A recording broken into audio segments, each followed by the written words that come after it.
maybe you decide you want to clean your room and it's a hell of a mess, and you're working with the therapist, and he says, look, just open one of the drawers and look at it, because you've been avoiding it for 5 years.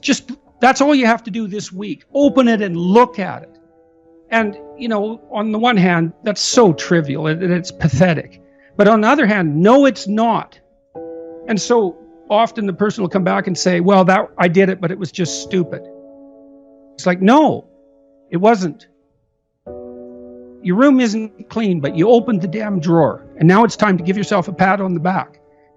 But to do that, you have to admit, in some sense, you have to admit how pathetic you actually are. You have to admit how pathetic you are before you can reward yourself. And that's okay, because that patheticness, well, it's sort of built in to the fact that you're vulnerable, and you need a small step and you need a reward. That's okay. It's okay that that's the case. When you see people, what they'll do is they'll say, well, that's just a good indication of how useless I am. That's all I could do. So they punish themselves. Well, then you have an opportunity. You say to them, look, there's two things going on here. You can't clean up your room. That's a problem. But you also can't reward yourself properly. So we need to take that apart and fix that so that you can reward yourself properly.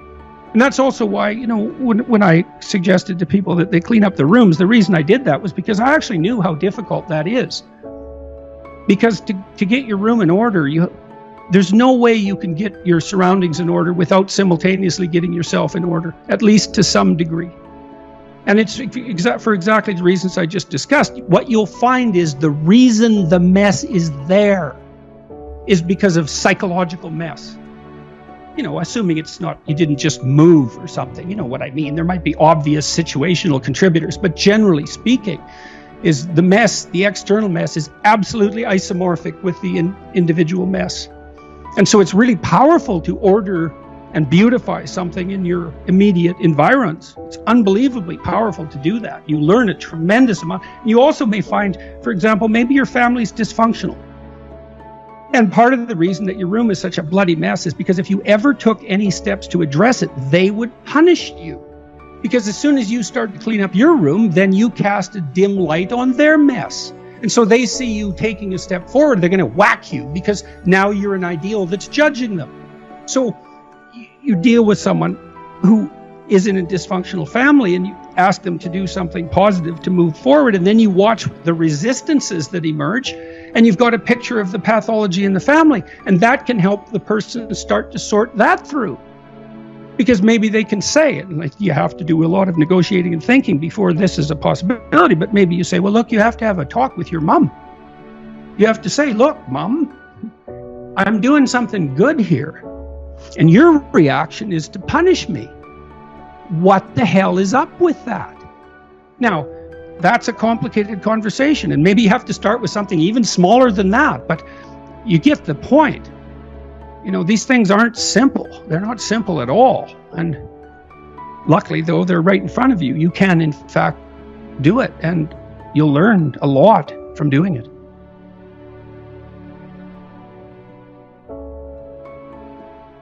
If you feel like you're built for more, if you want to grow, if you want to improve, if you want to become a better human, but you don't have people around you that also want to, you're scared that you're going to lose friends.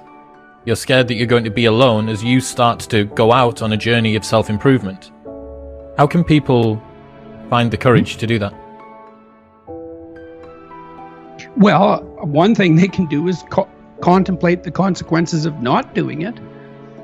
You lose friends. Well, you're going to lose the friends who don't want the best for you. Those are the friends you want in 10 years? I mean, you lose friends. Well, maybe you gain new friends. Maybe you gain better friends. Or maybe, miracle of miracles, your friends pick up their mess too and move forward. Maybe not. And I'm not naively optimistic about such things, but you have to contemplate the price you pay for inaction. And this is something I did with my clients all the time. It's like, well, I don't want to change jobs. Well, no wonder. It's like, you have to go put yourself out to be interviewed. You have to send out 500 resumes. You have to be rejected 499 times. You have to polish your interview skills. You have to update your CV, which means you have to take a real look at the inadequacies in your preparation. And maybe you won't find a better job. It's like, no wonder you're afraid of that. Okay, you're in this job you hate, and it's 10 years from now. How does that look? Think about that. You already know you're in a little hell. You know perfectly well it's going to get worse. Which is more frightening? Action or inaction?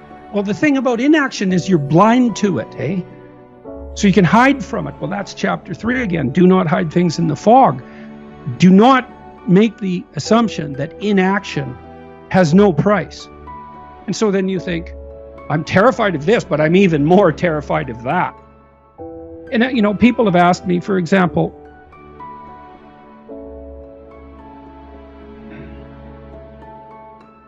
I suppose why I was willing or am willing to engage in the troublesome process of objecting when I think something isn't going well. Because I'm more afraid of the consequences of inappropriate silence. It's not that I'm brave. It's that I'm more terrified of the alternative.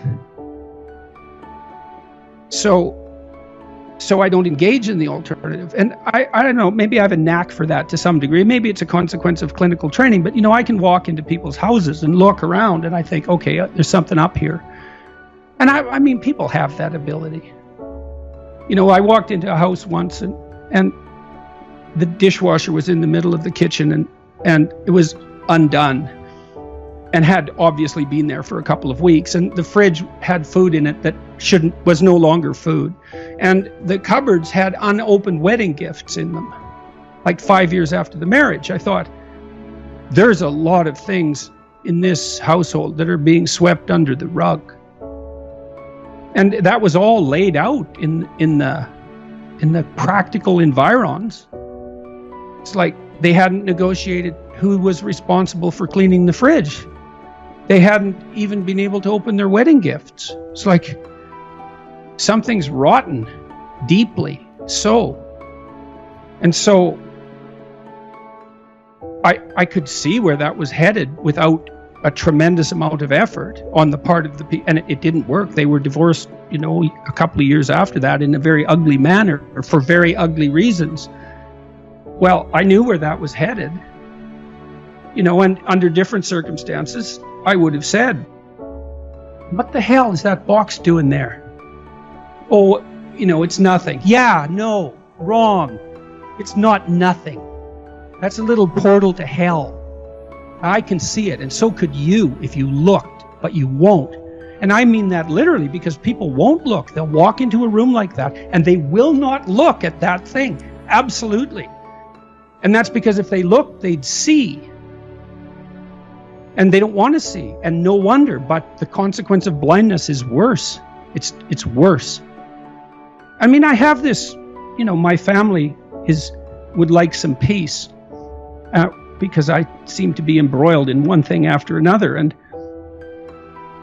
you know, they have a point, but peace is very hard to obtain.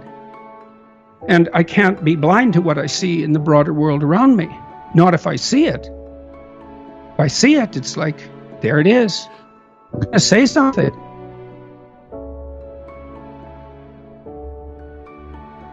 For better or worse, life is short.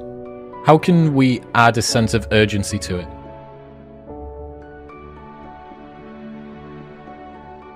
Well, I would say by reminding yourself that life is short, that'll add a sense of urgency. By noticing, you know, I calculated, I don't know, when my parents were in their 70s, 60s perhaps, I usually saw them about once every 2 years. We communicate a lot more than that, but we live a long ways apart. So I calculated, you know, well, my dad's probably going to live till his mid-80s or late, you know, somewhere in there. And he's 70, let's say. I'm going to see him 40 more times. It's like, okay, 40 more times. That's urgent. So you better get it right, because you don't have it. You don't have that many opportunities. You know, it's the same when you're formulating relationships in your adolescence, late adolescence, and early adulthood. You don't have that many experiments to run. You know, and you get old a lot faster than you think. So attention is an underrated faculty. It's not the same as thinking. It's watching, to see what's there in front of your eyes, and to guide yourself as a consequence of what you perceive. It's the faculty that transforms thought if you let it. So, and your conscience alerts you as well. Tick, tick, tick. You know, you're wasting time. And very few people are happy with that. Some are burdened by it more than others, but virtually no one escapes that voice of conscience. I suppose to some degree that's the willingness not to engage in self-deception. Chapter 3 in Beyond Order is about that. People don't really repress the things they don't want to face, they just fail to unpack them. You know, like maybe you're on YouTube regularly, and every time you shut the computer off, you feel somewhat disgusted. But you don't pay any attention to that for a while, for 2 years. But then you decide you're going to pay attention. Then you find out, well, the reason you're disgusted is because you're wasting your life and you know it. And that disgust is indicating that. But unless you attend to the disgust and unpack it, let it reveal itself as informative, you don't know what the message is. You just have a sense of disquiet. It's not easy to transform that sense of disquiet into an actionable plan. And often you have to talk to someone about it as well. You have to discover. So it's not like you're repressing the emotion exactly. It's that you don't undergo the difficult process necessary to unpack it.